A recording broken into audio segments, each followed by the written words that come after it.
오늘부터는 기독교적 삶 1강부터 오늘 시작합니다. 기독교적인 삶을 살아내는 것, 이것은 극히 신앙인이라면은 상식적인 것입니다. 그런데 문제는 상식이 지켜지지 않으면은 몰상식이 되기 때문에 모든 것이 비비 꼬이고 틀리고 주님으로부터 귀 쓰임받지 못하는 그릇으로 뒤처지게 됩니다. 참으로 우리가 신앙인이라면 마땅히 지켜야 할 그러한 자세가 나타나지 않는다면 이것은 문제가 큰 것입니다. 이것이 심히 우리 신학생이나 목회자들에게는 기본적인 자질이기 때문에 평이하다고 생각하지 마시고 지금부터 몇 번에 걸쳐 나누어서 말씀드리는 이 부분에 대해서는 깊이 성찰하고 깨달아서 부디 우리 성령의 충만한 은혜로 변화받는 삶이 되기를 축원드립니다. 기독교적 삶 1강 주제는 믿음을 살아내는 삶으로서 생명을 안에서 밖으로 드러내라 라는 주제를 가지고 살펴보기로 합니다. 본문 말씀은 골로새서 3장 1절로 17절 말씀입니다. 봉독하겠습니다. 그러므로 너희가 그리스도와 함께 다시 살리심을 받았으면 위의 것을 찾으라. 거기는 그리스도께서 하나님 우편에 앉아 계시느니라. 위의 것을 생각하고 땅의 것을 생각하지 말라. 이는 너희가 죽었고 너희 생명이 그리스도와 함께 하나님 안에 감추어졌음이라. 우리 생명이신 그리스도께서 나타나실 그때에 너희도 그와 함께 영광 중에 나타나리라. 그러므로 땅에 있는 지체를 죽이라. 곧 음란과 부정과 사욕과 악한 정욕과 탐심이니 탐심은 우상 숭배니라. 이것들로 말미암아 하나님의 진노가 임하느니라. 너희도 전에 그 가운데 살 때에는 그 가운데서 행하였으나 이제는 너희가 이 모든 것을 벗어버리라. 곧 분함과 노염과 악의와 비방과 너희 입의 부끄러운 말이라. 너희가 서로 거짓말을 하지 말라. 옛사람과 그 행위를 벗어버리고 새사람을 입었으니 이는 자기를 창조하신 이의 형상을 따라 지식에까지 새롭게 하심을 입은 자니라. 거기에는 헬라인이나 유대인이나 할레파나 무할레파나 야만인이나 스구디아인이나 종이나 자유인이 차별이 있을 수 없나니 오직 그리스도는 만유시요 만유 안에 계시니라. 그러므로 너희는 하나님이 택하사 거룩하고 사랑받는 자처럼 긍휼과 자비와 겸손과 온유와 오래 참음을 옷 입고 누가 누구에게 불만이 있거든 서로 용납하여 피차 용서하되 주께서 너희를 용서하신 것 같이 너희도 그러하고 이 모든 것 위에 사랑을 더하라. 이는 온전하게 매는 띠니라. 그리스도의 평강이 너희 마음을 주장하게 하라. 너희는 평강을 위하여 한 몸으로 부르심을 받았나니 너희는 또한 감사하는 자가 되라. 그리스도의 말씀이 너희 속에 풍성히 거하여 모든 지혜로 피차 가르치며 권면하고 시와 찬송과 신령한 노래를 부르며 감사하는 마음으로 하나님을 찬양하고 또 무엇을 하든지 말에나 일에나 다 주 예수의 이름으로 하고 그를 힘입어 하나님 아버지께 감사하라. 아멘. 신앙생활에 문제가 있는 그리스도인들이 매우 많습니다. 믿음이 매력을 잃고 초창기에 열정이 쇠퇴하고 환상이 깨어집니다. 어떤 사람들은 기독교를 단지 1년의 신념으로 여기고 맙니다. 어떤 사람들은 기독교를 엄격한 규칙으로 여깁니다. 성공을 위한 새로운 운동이나 세미나는 대개 기독교적 삶에 대한 성경의 가르침을 옳게 이해하지 못해 불만을 느끼는 그리스도인들의 심리를 이용하고 파고듭니다. 교리는 실천적 측면을 지니며 성경 말씀은 믿음과 삶을 밀접하게 연관시킵니다. 1세기 그리스도인들의 생각을 매료시켰던 진리들이 21세기 그리스도인들의 생각에는 별다른 영향을 미치지 못하는 것처럼 보이는 현상은 참으로 아이러니합니다. 복음 안에는 삶을 올바른 길로 이끌고 활기차게 만드는 능력이 있습니다. 기독교가 힘들고 단조롭게 보이는 이유는 그리스도인들이 복음을 무시한 탓입니다. 복음을 믿는 신앙이 진리 체계로 고양되고 응집되어 계속해서 현재의 믿음과 적용을 이끄는 원동력이 되기보다 한갓 지난날의 선택으로 축소될 때가 너무나도 많습니다. 그리스도인들은 삶의 모든 것을 정확히 그리스도께 초점을 맞춰야 합니다. 그리스도와 그분의 십자가와 복음이 우리의 삶에 영향을 미쳐야 합니다. 복음이 믿음의 실천을 이끄는 초점이 되어야 합니다. 복음이 모든 죄를 가로막고 경건의 길을 보여줄 수 있어야 합니다. 복음에 대한 올바른 이해는 항상 복음 안에서의 올바른 삶으로 이어지기 마련입니다. 골로새서 3장 1절로 17절은 그런 상관관계를 잘 보여줍니다. 바울은 골로새서 2장에서 그리스도 외에 다른 것을 통해 영적 만족과 성취를 얻으려는 시도에 대해서 경고했습니다. 그는 그리스도의 신성과 인성을 통해 그분의 온전하심을 설명했고 또한 그분과의 연합을 통해 신자들이 그분 안에서 온전해진다는 것을 보여주었습니다. 충만과 온전함이란 용어가 동일한 헬라어 어근에서 비롯했다는 사실은 매우 의미심장합니다. 다시 말합니다. 충만과 온전함은 동일한 용어, 동일한 단어라고 생각하십시오. 충만, 온전함. 바울의 어법은 진리의 경이로움을 강조합니다. 우리는 다양한 형태의 종교의식이나 자의적인 숭배를 통해서가 아니라 그리스도와의 연합을 통해 온전해집니다. 바울은 골로새서 3장에서 보좌에 앉으신 그리스도와의 연합이라는 신학적 진리를 구축하고 그리스도인의 생명을 안과 받기라는 두 가지 관점에서 바라보았습니다. 그는 기독교적 삶의 원리를 규정하고 그것을 실천하는 방법을 제시했습니다. 골로새서 본문은 신학이 어떻게 삶의 실천으로 발전하는지를 보여주는 대표적인 사례입니다. 찰스 스펄전은 골로새서 3장이 하늘에서 시작해서 부엌에서 끝난다고 말했습니다. 바울의 논리는 우리가 그리스도 안에서 온전해진다는 사실을 분명하게 보여줍니다. 따라서 나도 이 본문을 두 가지 관점, 즉 기독교적 삶의 원리와 방법, 곧 감추어진 생명과 드러나는 생명에 대해서 다루어 볼 생각입니다. 첫 번째, 원리, 감추어진 생명에 대해서 알아봅니다.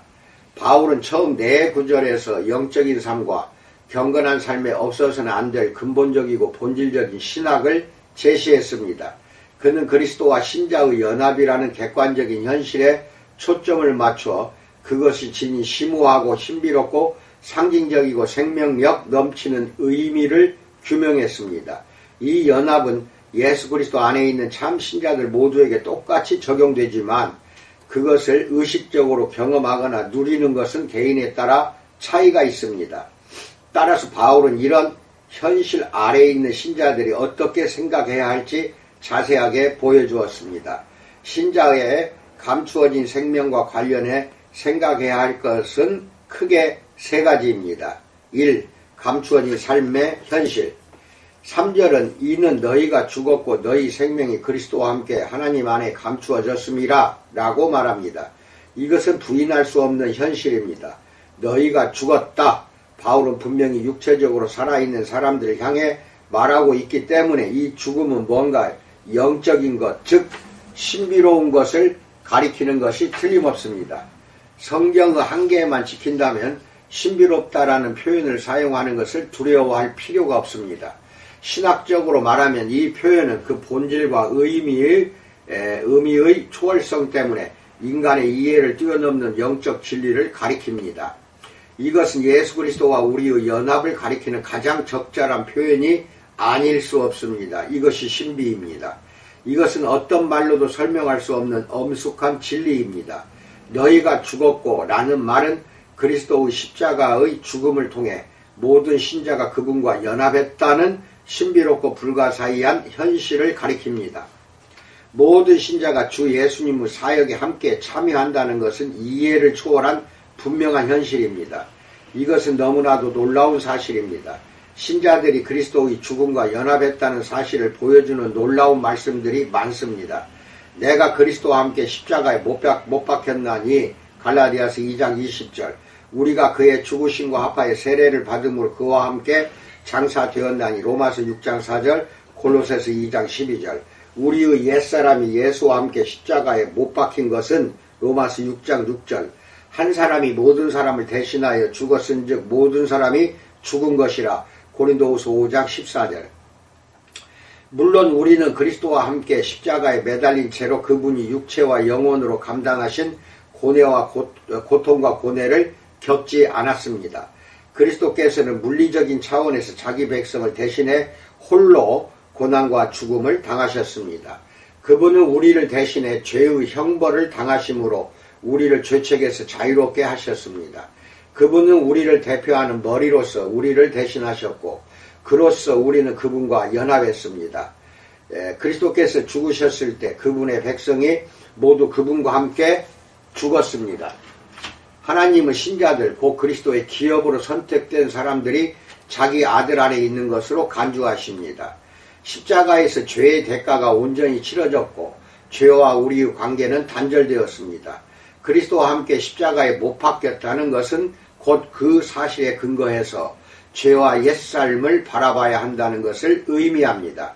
그리스도의 험한 십자가를 통해 바라보면 우리 앞에서 온갖 매력을 뽐내는 죄가 그 모든 매력을 잃고 맙니다. 아이러니하게도 우리는 죽었지만 우리의 생명은 그리스도와 함께 하나님 안에 감추어져 있습니다. 이 신비로운 죽음은 생명 없는 시체를 남기지 않습니다. 그리스도의 죽음과의 연합은 항상 그분의 부활과 생명과의 연합을 포함합니다. 신자들이 그리스도와 함께 다시 살리심을 받았다는 1절의 말씀에 주목하십시오. 그리스도의 죽으심과 연합하는 것은 항상 그분의 생명과 연합하는 것을 의미합니다.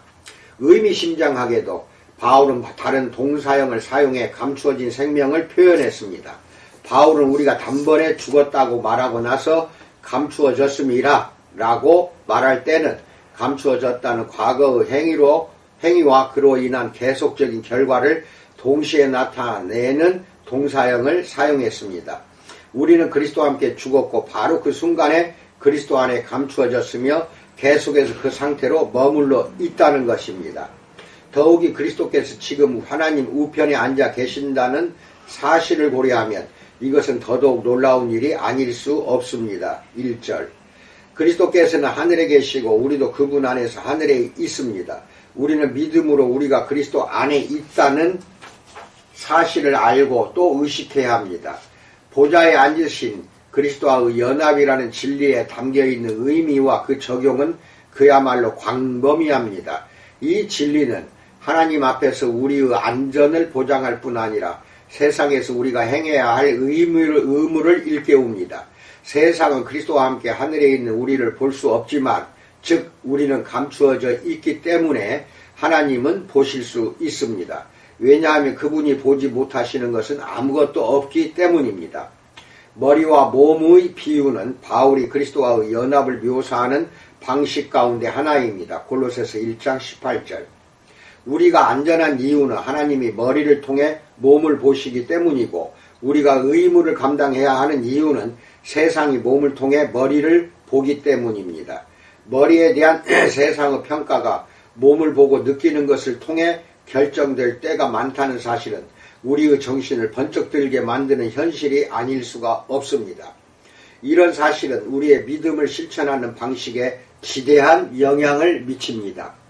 이 감추어진 생명의 명령법. 바울은 1절과 2절에서 두 가지를 명령했습니다. 이것은 그리스도와 신자의 연합이라는 진리에서 비롯하는 논리적 추론의 결과입니다.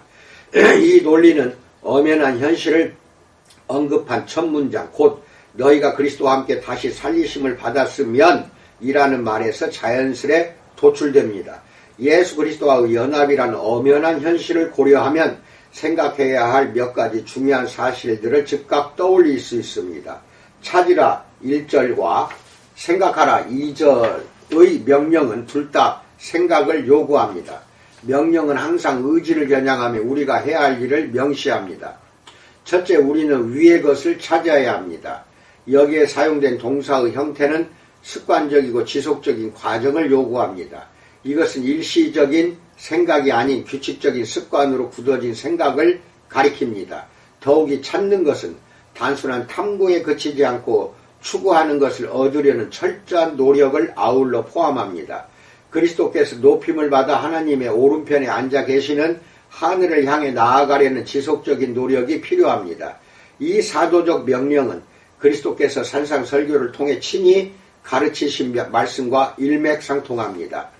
그분은 보물을 땅이 아닌 하늘에 쌓아두라고 가르치면서 내 보물이 있는 그곳에는 내 마음도 있느니라 라고 말씀하셨습니다. 마태복음 6장 19절로 21절. 값진 진주와 같으신 예수님보다 더 귀한 보물은 존재하지 않습니다. 그분의 무한하고 본질적인 가치에 필적할 만한 것은 아무것도 없습니다. 그분을 그렇게 귀하게 여겨야만 그분이 지금 계시는 곧 그분과 연합한 우리가 그분과 함께 머물러 있는 그곳에 마음을 두고 살아갈 수 있습니다. 다시 말하지만 찾는 것은 단지 교리를 살펴보는 것에 그치지 않고 그로 인한 온전한 축복을 경험하고 소유하기 위해 노력하는 것을 의미합니다. 경탄스러운 표정으로 가나안의 포도를 묘사했으면서도 정작 그것을 소유하지 못했던 이스라엘의 정탐꾼들과 같은 그리스도인들이 얼마나 많은지 모릅니다. 그들은 축복의 경계선에 주저앉고 말았습니다. 복음을 살피고 설명하는 것은 중요하지만 반드시 설명을 넘어서서 경험으로 나아가야 합니다. 우리는 우리가 믿는 것의 현실을 직접 경험해야 합니다.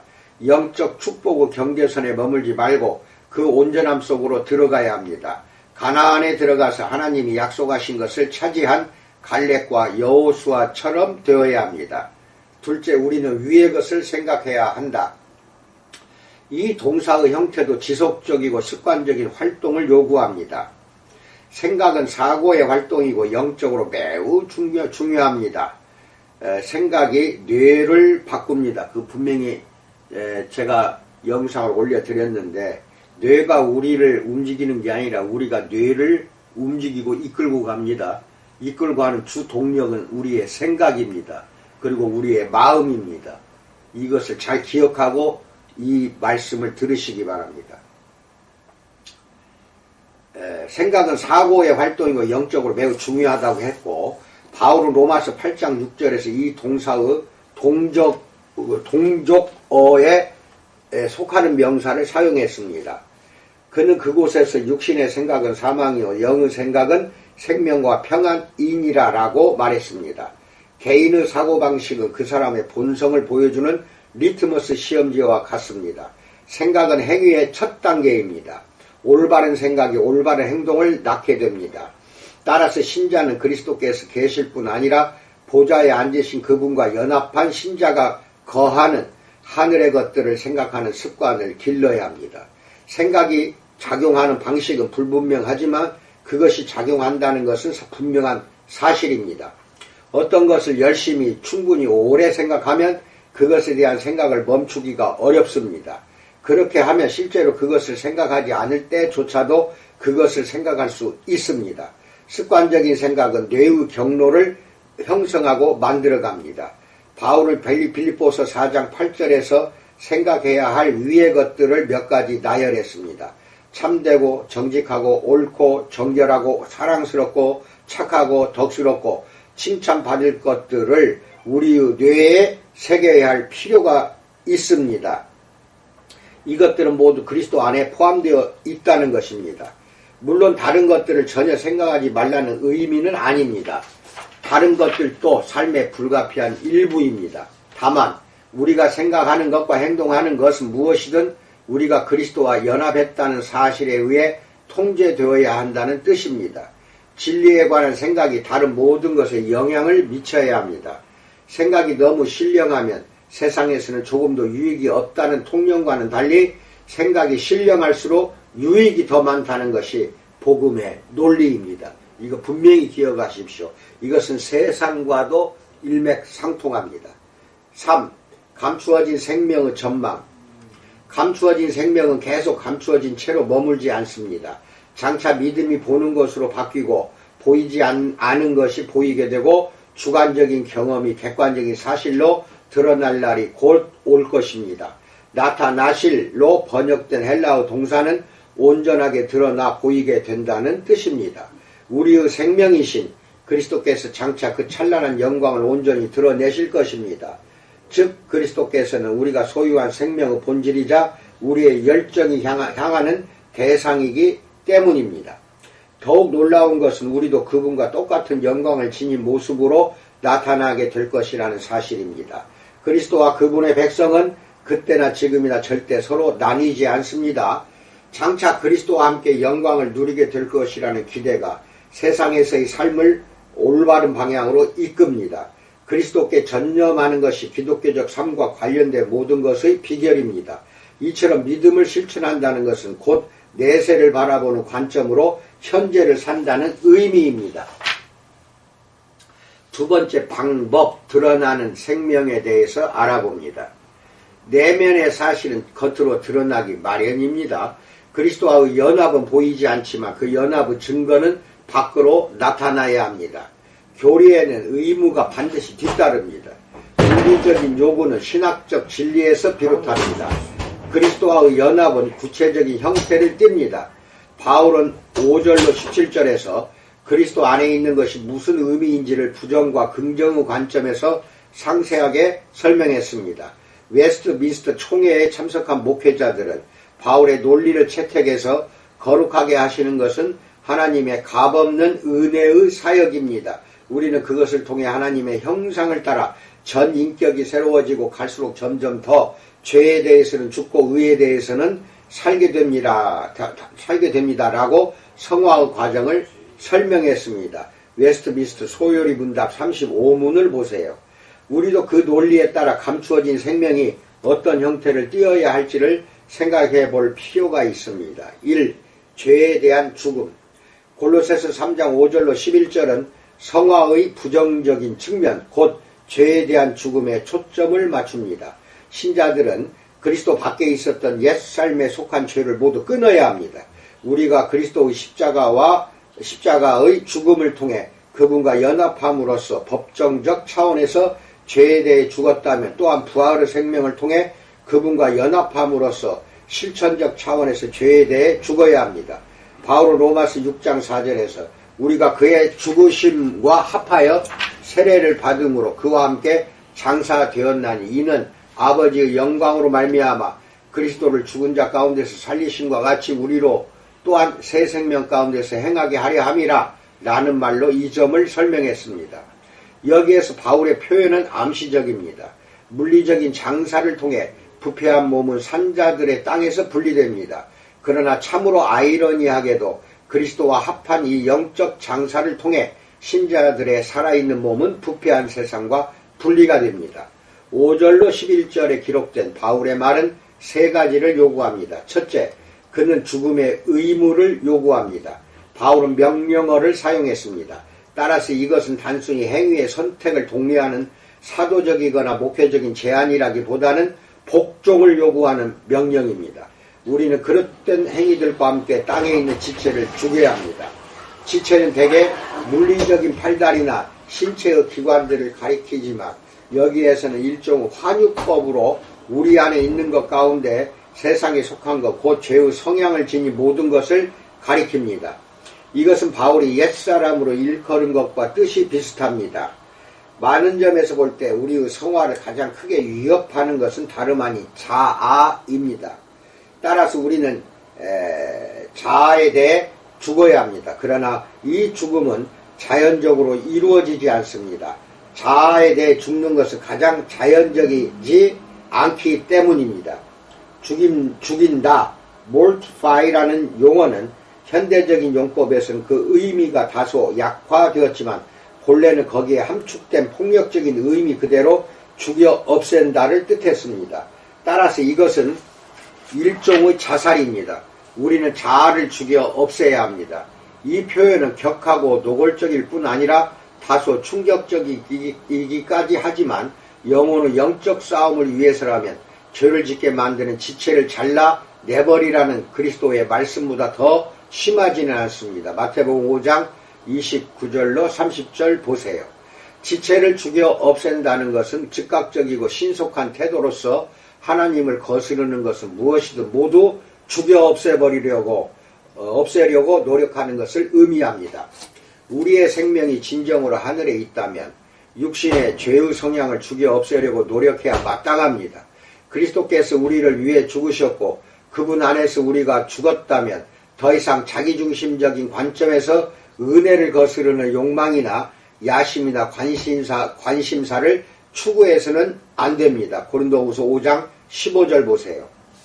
또한 우리는 우리를 오염시켜 더럽히는 악한 습관들을 옷을 벗듯 벗어버려야 합니다. 골로새 3장 8절.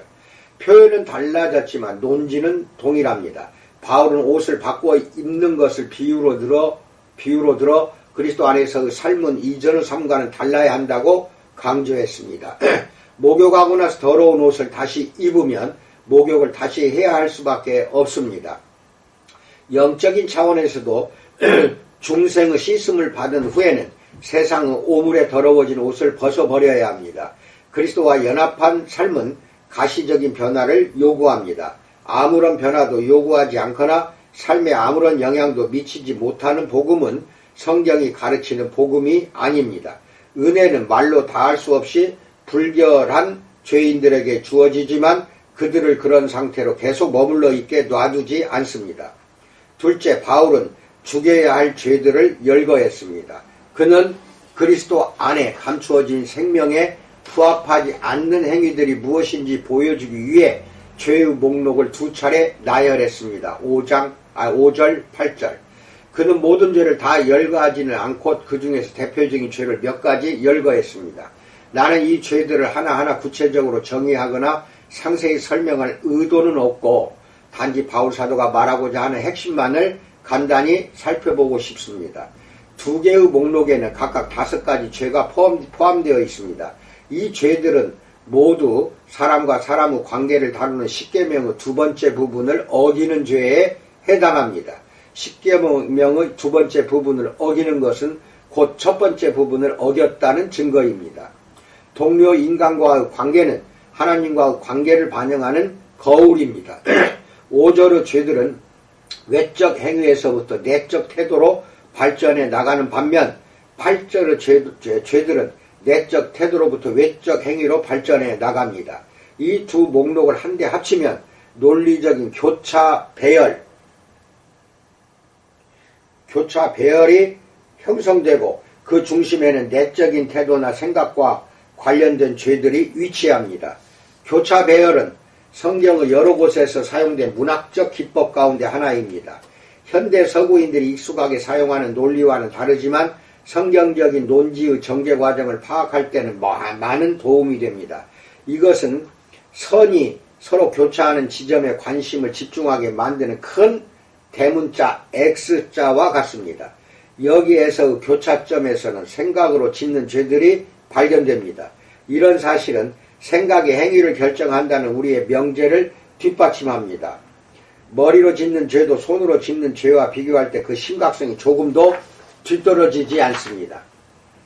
10가지 죄를 한데 합치면 또 다른 문학적 기법이 사용된 것을 알 수 있습니다.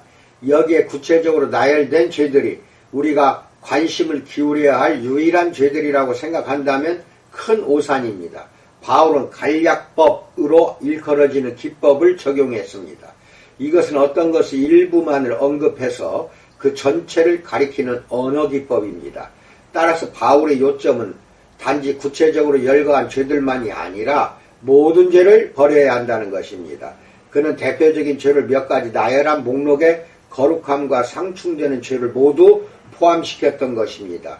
사람들이 쉽게 유혹을 느끼는 죄는 저마다 제각각 다를 수 있습니다. 그러나 죄라면 무엇이든 우리의 삶에서 모두 없애야 합니다. 이것이 본문의 핵심입니다. 7절은 우리가 능히 죄를 죽이고 벗어버릴 수 있다는 희망을 줍니다. 복음 안에는 은혜가 요구하는 변화를 가능케 하는 능력이 있습니다. 골로새 신자들은 과거에는 그런 죄들 가운데서 행하고 살았지만 이제는 더 이상 그렇게 하지 않습니다. 한때 그들의 삶을 규정하던 것이 이제는 더 이상 그렇게 하지 못합니다. 삶의 변화는 모든 참신자의 특징입니다. 실질적인 차원에서 마땅히 거룩해져야 할 만큼 거룩하거나 그리스도와 함께 나타날 때의 거룩함만큼 거룩할 수 있는 그리스도인은 아무도 없지만 과거와 조금도 다를 것이 없을 만큼 거룩하지 못한 그리스도인도 아무도 없기는 마찬가지입니다. 신자라면 누구나 존 뉴턴처럼 나는 마땅히 되어야 할 수준이나 내가 원하는 수준이나 내가 바라는 수준에 이르지 못했다. 그러나 나는 과거의 내가 아니다. 하나님의 은혜로 지금은 내가 되었다. 라고 말할 수 있습니다. 고린도전서 15장 10절을 보세요.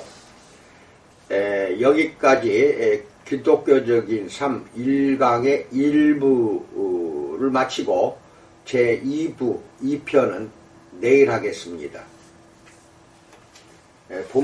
내용이 길어서 두 번에 나누어서 말씀드리기로 합니다. 아직까지는 우리 신학생들이 코로나에 노출되지 않았다는 것이 하나님이 주신 복입니다. 더욱더 코로나 19를 조심하시고 오늘도 승리하는 삶, 건강한 삶 살기를 주님의 이름으로 축원드립니다. 감사합니다.